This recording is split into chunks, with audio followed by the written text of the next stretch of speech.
আসসালামু আলাইকুম, blackbird tech BD YouTube চ্যানেলের আরও একটা নতুন ভিডিওতে আপনাকে স্বাগতম। এই ভিডিও সিরিজে আমরা কথা বলছিলাম এনম্যাপ নিয়ে। আমরা পূর্ববর্তী ভিডিওগুলোতে একদম শুরু থেকে ধারাবাহিকভাবে আমরা এনম্যাপ বোঝার জন্য যে ধরনের নেটওয়ার্কিং ফান্ডামেন্টালগুলো দরকার, ফান্ডামেন্টাল নলেজগুলো দরকার, সেই নলেজগুলো আমরা গ্যাদার করার চেষ্টা করছি। তারপরে আমরা এনম্যাপের একটা বেসিক ওভারভিউ নিছি তারপরের ভিডিওতে, এবং তারপরের ভিডিওগুলোতে আমরা ধারাবাহিকভাবে এনম্যাপ ব্যবহার করার জন্য যে ধরনের টুল বা এনম্যাপ ব্যবহার করার যে প্রক্রিয়াগুলো সেগুলো আমরা শিখে আসার চেষ্টা করছি। তো এই পর্যন্ত যারা ভিডিও কন্টিনিউয়াসলি দেখে আসছেন এবং বুঝে বুঝে প্র্যাকটিস করে আসার চেষ্টা করছেন, তারা নিশ্চয়ই এই পর্যন্ত এসে এনম্যাপের একটা বেসিক ধারণা এবং এনম্যাপটা কীভাবে ব্যবহার করতে হয়, কীভাবে এনম্যাপ কীভাবে কাজ করে, এই জিনিসটা নিয়ে মোটামুটি আর কোনো সন্দেহ থাকার কথা না। যদি সন্দেহ থাকে তাহলে আমি রিকোয়েস্ট করব পূর্ববর্তী ভিডিওগুলো আরেকবার দেখে আরেকবার প্র্যাকটিস করে আসার জন্য। তো আমরা এই এনম্যাপ সিরিজের শেষের পর্যায়ে আমরা এই এনম্যাপ সিরিজের আজকের এই ভিডিওতে আমরা দেখার চেষ্টা করব পোর্ট স্ক্যানিং কিভাবে করতে হয়, বিভিন্ন ধরনের পোর্ট আমরা কিভাবে স্ক্যান করতে পারি, এবং আমরা তারপরের পর্যায়ে দেখব হচ্ছে এনএসি স্ক্রিপ্ট কিভাবে ব্যবহার করতে হয়। তো প্রথম পর্যায়ে যে টপিকটা সেটা হচ্ছে কি এনম্যাপ দিয়ে কোনো একটা রিমোট সার্ভারে বা কোনো একটা রিমোট ওয়েবসাইটে বা কোনো একটা রিমোট টার্গেটে আমরা কিভাবে পোর্ট স্ক্যানিং করতে পারি। পোর্ট স্ক্যানিংটা খুবই গুরুত্বপূর্ণ একটা জিনিস। আমাদের কোনো একটা রিমোট টার্গেট হোস্টে এক একটা পোর্টে এক একটা সার্ভিস ওপেন থাকে, এবং সেই সার্ভিসগুলোর ভার্সন আমরা ডিটেক্ট যদি করতে পারি তাহলে সেই ভার্সন অনুযায়ী ভালনারেবিলিটি খুঁজে আমরা ওই টার্গেটটাকে এক্সপ্লয়েট করার বিভিন্ন ধরনের ওয়ে আমরা খুঁজে বের করতে পারি। সো এই জন্য বলা যায় যে পোর্ট স্ক্যানিংটা আসলে অনেক বেশি গুরুত্বপূর্ণ একটা জিনিস। এই জন্য এই ভিডিওর প্রথম পার্টে আজকে আমরা পোর্ট স্ক্যানিংটা দেখব। তো পোর্ট স্ক্যানিংটা দেখব হচ্ছে কি আমরা এনম্যাপের চিটশিট থেকে। আমি প্রথমেই এই ভিডিওর শুরু থেকে আমি এনম্যাপ চিটশিট একটা দেখিয়ে আসতেছিলাম স্টেশন এক্সের। তো আমরা আজকে সেই এনম্যাপ চিটশিটটাতেই যাব। আমরা হচ্ছে এখান থেকে আমি এনম্যাপ চিটশিটটা আগে থেকেই ওপেন করে রাখছিলাম। আপনারা চাইলে এনম্যাপ stationx.net তারপরে এনম্যাপ চিটশিট লিখলেই এই এনম্যাপ চিটশিটে চলে আসতে পারবেন আপনারা। তো এখানে আমি প্রিভিয়াস ভিডিওতে বলে আসছি, তারপরে আরেকবার বলি, এই চিটশিটের ভিতরে এনম্যাপের শুরু থেকে শেষ পর্যন্ত একদম বেসিক থেকে অ্যাডভান্স লেভেল পর্যন্ত সব কিছুই বর্ণনা করা আছে। এনম্যাপের এক্সাম্পল দিয়ে, বিভিন্ন ধরনের এক্সাম্পল দিয়ে এখানে বোঝানো আছে, বিভিন্ন ধরনের স্ক্যান টেকনিক দেখানো আছে এখানে। তারপরে হোস্ট ডিসকভারি কিভাবে করতে হয়। এখানে একটা এনম্যাপ কমান্ড জেনারেটর আছে, এটা হচ্ছে কি একটা এআই বেসড একটা কমান্ড জেনারেটর। এখানে আপনারা যেরকম ধরনের কমান্ড চান জাস্ট ডিসক্রাইব করে জেনারেটে ক্লিক করলেই সে এই কমান্ড জেনারেটরটা আমাদের কমান্ডটা জেনারেট করে দিবে। তারপর এখানে পোর্ট স্পেসিফিকেশনের জন্য আমাদের এখানে একটা সেকশন আছে, যেমন আমরা এখান থেকে আজকে এই সেকশনটা থেকে পোর্ট স্ক্যানিংটা শিখব। তারপরে এখানে আছে সার্ভিস অ্যান্ড ভার্সন ডিটেকশন, এটা আমরা আগে দেখে আসছি। ওএস ডিটেকশন, এটাও আমরা আগে দেখে আসছি। টাইমিং অ্যান্ড পারফরমেন্স, এটা আমরা পূর্ববর্তী ভিডিওতে দেখে আসছি। টাইমিং অ্যান্ড পারফরমেন্স সুইচেস কী কী সুইচ ব্যবহার করতে হয় এগুলো আমরা আলোচনা করছি। এবং এনএসি স্ক্রিপ্টস, এইটা নিয়ে আমরা আজকে ভিডিওতে আলোচনা করার চেষ্টা করব। ইউজফুল এনএসি স্ক্রিপ্ট এক্সাম্পলস, এই জিনিসটাও আমরা আজকে আলোচনা করার চেষ্টা করব।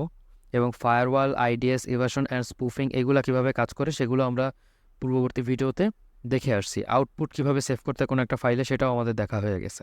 তো মোটামুটি এই চিটশিটটা শুরু থেকে শেষ পর্যন্ত ফলো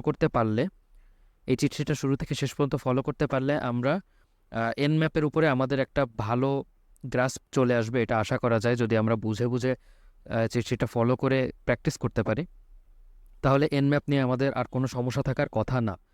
তো এই ভিডিও শুরু থেকে শেষ পর্যন্ত আমি আসলে চিটশিটটাই ফলো করা শেখাচ্ছিলাম। চিটশিটে বিভিন্ন ধরনের টেকনিক বর্ণনা করা আছে, সেগুলো আমি দেখানোর চেষ্টা করছিলাম। আজকে ভিডিওতে এই পোর্ট স্পেসিফিকেশন থেকে আমরা হচ্ছে গিয়ে দেখব, এবং এনএসি স্ক্রিপ্টটা দেখব।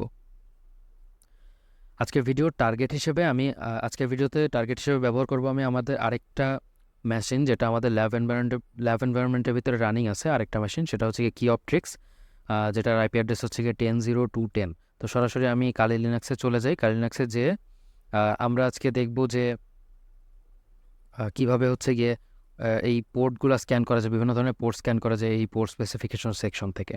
তো আমি সরাসরি কালি লিনাক্সে চলে যাই। কালি লিনাক্সে যেয়ে আমরা আমাদের যে ল্যাব এনভায়রনমেন্টে যে টার্গেট ডিভাইসটা আছে সেটাকে জাস্ট একবার একটু ছোটো করে পিং করে নিই, যেন দেখা যায় যে আমাদের ডিভাইসটা রানিং আছে কিনা।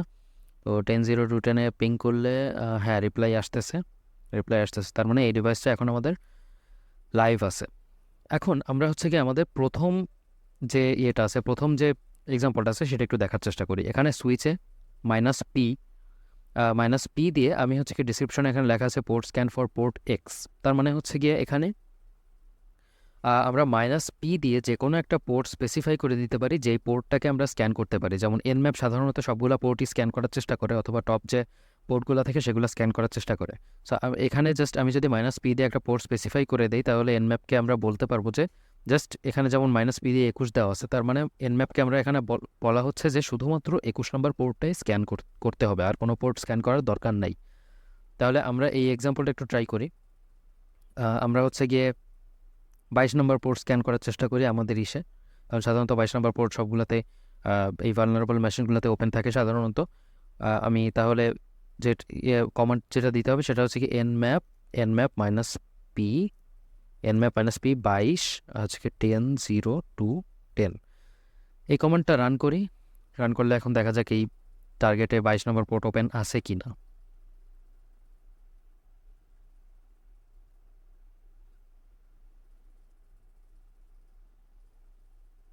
আচ্ছা, এই কমান্ডের রেজাল্ট চলে আসছে। এই আমাদের টার্গেটে 22 নম্বর পোর্ট এখানে স্টেট দেখাচ্ছে ওপেন, সার্ভিস আছে SSH। তো এখানে আমরা জাস্ট তাহলে কি করলাম, জাস্ট -p দিয়ে একটা পোর্ট স্পেসিফাইড করে দিলাম যে শুধুমাত্র এই পোর্টটাই স্ক্যান করা হবে, অন্য কোনো পোর্ট যেন স্ক্যান করা না হয়। এতে আমাদের জাস্ট টার্গেটেড পোর্টগুলো অনেক কম সময়ের ভিতরে আমরা স্ক্যান করে ফেলতে পারবো। তারপর আরেকটা কাজ করা যায় যে এখানে হচ্ছে গিয়ে পোর্ট রেঞ্জ ডিফাইন করে দেওয়া যায়। যেমন -p দিয়ে পোর্ট এখানে বলা আছে 21 থেকে 100 পর্যন্ত পোর্ট স্ক্যান করার জন্য। তা আমরা এটা এখানে চেষ্টা করতে পারি, যেমন nmap ডট -p আমরা চাই হচ্ছে কি এখানে 10 থেকে 50 পর্যন্ত পোর্ট স্ক্যান করতে, এবং টার্গেট হলো 10 0 2 10। তাহলে আমরা জাস্ট এখানে এটা রান করে দিলাম। তাহলে এখন আমাদের যেটা হবে যে পোর্ট জাস্ট 10 থেকে 50-এর ভিতরে যে পোর্টগুলো আছে সেই পোর্টগুলোই এখানে nmap স্ক্যান করবে, এর বাইরে কোনো পোর্ট স্ক্যান করার চেষ্টা করবে না। nmap বাই ডিফল্ট টপ যে পোর্টগুলো থেকে সেগুলো স্ক্যান করার চেষ্টা করে, যার কারণে অনেক সময় লেগে যায় আর কি। তো এখানে nmap জাস্ট খুঁজে পেলো যে 10 থেকে 50-এর ভিতরে 22 নম্বর পোর্টটাই ওপেন আছে, আর কোনো পোর্ট ওপেন নেই।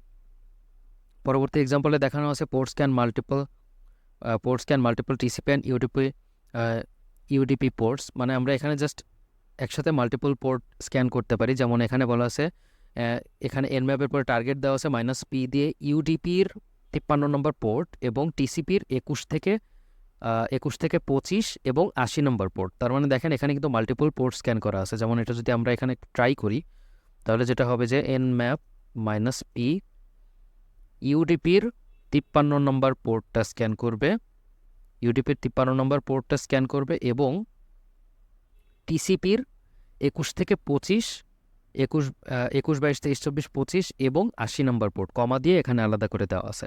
তাহলে কমা দিয়ে TCP-র 21 থেকে 25 এবং কমা দিয়ে 80 নম্বর পোর্ট এটা দেওয়া আছে। তারপরে 10 0 2 10 আমরা জাস্ট আমাদের এটা দিলাম, you haven't specified UDP scan with -su। আচ্ছা, এখানে জাস্ট স্পেসিফিক এখানে বলে দিচ্ছে, আমাদের একটা ওয়ার্নিং দিতেছে যে আমরা UDP পোর্ট স্ক্যান করতে চাচ্ছিলাম, তো -su ফ্ল্যাগটা দেই নাই। আমাদের nmap চিটশিটে যেটা দেওয়া আছে আমরা জাস্ট সেটাই এখানে অ্যাপ্লাই করলাম। হতে পারে এটা একটু ব্যাকডেটেড ভার্সনের, এই জন্য এই ওয়ার্নিংটা দিচ্ছে। যাই হোক, তো সে হচ্ছে গিয়ে 21 থেকে 25 পর্যন্ত স্ক্যান করে সে UDP-র কোনো 53 নম্বর পোর্ট ওপেন পায়নি, এবং 21 থেকে TCP 21 থেকে 25 পর্যন্ত, যে 21 22 23 24 25 এই সবগুলো পোর্ট সে স্ক্যান করে দেখছে, কিছু কিছু ওপেন পাইছে, কিছু কিছু ক্লোজ পাইছে, এবং 80 নম্বর যে TCP পোর্টটা সেটা সে ওপেন পাইছে। এইভাবে আমরা মাল্টিপল পোর্ট স্ক্যান কিন্তু করতে পারি। তারপরে আমরা যদি এখানে চাই যে পোর্ট স্ক্যান অল পোর্টস, আমরা যদি চাই যে একদম সবগুলো পোর্ট ওপেন, একদম সবগুলা পোর্ট যদি স্ক্যান করাতে চাই, যেমন এখানে হচ্ছে গিয়ে 65,535টা পোর্ট সাধারণত থাকে। তো এই আমি যদি এই 65,535টার পোর্টই সবগুলো স্ক্যান করাতে চাই, সেখানে জাস্ট আমাদের nmap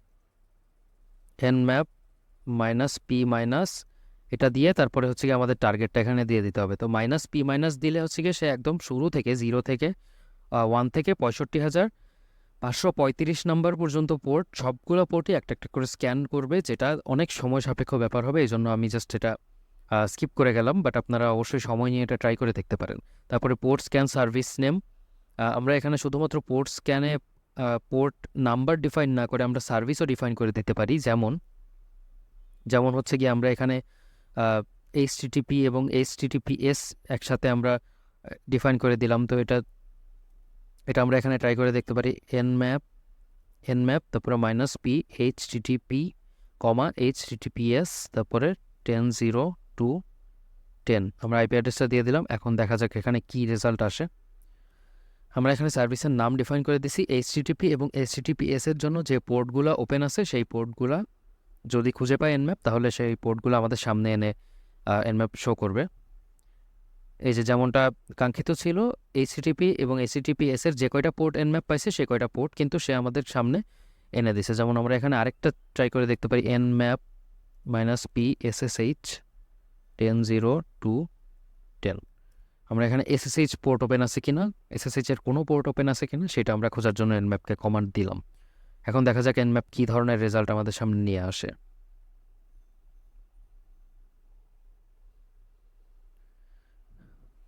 আচ্ছা, SSH এর একটা পোর্ট ওপেন আছে, পোর্ট নাম্বার 22-এ TCP পোর্ট এটা। এই জন্য সে হচ্ছে কি SSH এর আমাদের SSH যে পোর্টটা ওপেন আছে সেই পোর্টটা আমাদের সামনে নিয়ে এসে হাজির করলো। তাহলে আমরা এখানে দেখলাম যে আমরা শুধুমাত্র পোর্ট নাম্বার না, আমরা কিন্তু পোর্টের সার্ভিস নাম দিয়েও কিন্তু আমরা সার্চ করতে পারি। তারপরে ফার্স্ট পোর্ট স্ক্যান, এটা হচ্ছে গিয়ে আমরা যদি -f দেই তাহলে জাস্ট সে সর্বপ্রথম যে 100টা পোর্ট আছে সেই 100টা পোর্ট হচ্ছে গিয়ে nmap স্ক্যান করবে। এই এক্সাম্পলটা আমরা আগের ভিডিওতে দেখে আসছিলাম, এই জন্য আমি এটা এখন স্কিপ করে যাচ্ছি। আর হচ্ছে গিয়ে এখানে port scan the top exports, তার মানে আমরা এখানে জাস্ট হচ্ছে গিয়ে টপ পোর্টস nmap এখানে টার্গেট দিয়ে তারপরে -top -ports দিয়ে 2000। তার মানে এখানে হচ্ছে কি আমরা জাস্ট nmapকে বলে দিলাম যে প্রথম 2000টা পোর্টের ভিতরে যে টপ পোর্টগুলো আছে, ইম্পর্ট্যান্ট পোর্টগুলো আছে, সেই পোর্টগুলো যেন স্ক্যান করা হয়।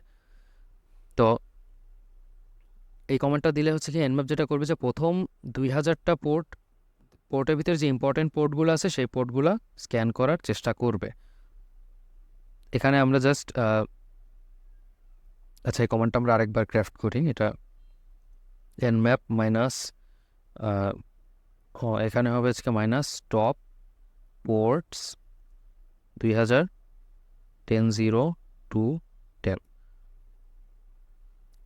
প্রথম 2000টার ভিতরে যে পোর্টগুলো টপ পোর্টগুলো আছে, যে টপ পোর্টগুলো যেগুলো খুব বেশি ইম্পর্ট্যান্ট, সেই পোর্টগুলো nmap স্ক্যান করার চেষ্টা করবে এই কমান্ডের মাধ্যমে। আচ্ছা, এই কমান্ডটা রান হতে থাকুক। আচ্ছা, ভাবছিলাম সময় লাগবে, খুব বেশি একটা সময় লাগে নাই। তার মানে এখানে যেটা হয়েছে যে প্রথম 2000টা টপ পোর্ট স্ক্যান করছে সে। তো প্রথম 2000টা টপ পোর্ট স্ক্যান করে সে এই পোর্টগুলো ওপেন পাইছে। তো এটা হচ্ছে গিয়ে ছিল টপ পোর্ট স্ক্যান করা। তারপরে হচ্ছে কি leaving off initial port in range makes the scan start at port 1। এখানে হচ্ছে গিয়ে -p -65535।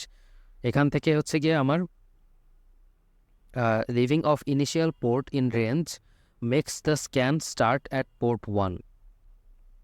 ইনিশিয়াল যে পোর্টটা আছে সেটা বাদ দিয়ে এখানে জাস্ট 1 নম্বর পোর্ট থেকে এবং 65,535 পর্যন্ত পোর্ট যে কটা পাবে সে কটা স্ক্যান করবে। আর হচ্ছে কি এখানে সেম জিনিসটা, এটা হচ্ছে কি লাস্টের যে পোর্টটা আছে সেটা বাদ দিয়ে 0 থেকে শুরু করে একদম 65,535তম যে পোর্ট আছে এতগুলো পোর্ট সে স্ক্যান করে যাবে। এটা আসলে সময় সাপেক্ষ একটা স্ক্যান হবে, যার কারণে আমি এই দুইটা স্কিপ করে গেলাম। কিন্তু আপনারা অবশ্যই সময় নিয়ে এই দুইটা পোর্ট বা এই দুইটা টেকনিকে স্ক্যান করে দেখার চেষ্টা করবেন। তো এই ছিল হচ্ছে কি পোর্ট স্পেসিফিকেশনের ভিতরে আমরা nmap ব্যবহার করে কিভাবে পোর্ট স্ক্যান করতে পারি সেটা আমরা এখানে দেখলাম। পোর্ট স্ক্যান করা খুব বেশি কঠিন কিছু না, এখানে জাস্ট এই ফ্ল্যাগগুলো ব্যবহার করে বুঝে ফ্ল্যাগগুলো ব্যবহার করতে পারলে আসলে অনেক সহজে পোর্ট স্ক্যান করা যায়। তো পোর্ট স্ক্যান করা আসলে খুবই বেশি ইম্পর্ট্যান্ট একটা জিনিস, আমি ভিডিও শুরুতে এটা বলে দিয়েছিলাম। এখন আমরা জাস্ট আরেকটা যেটা দেখব সেটা হচ্ছে গিয়ে NSE স্ক্রিপ্ট দিয়ে কীভাবে আমরা স্ক্যান করতে পারি।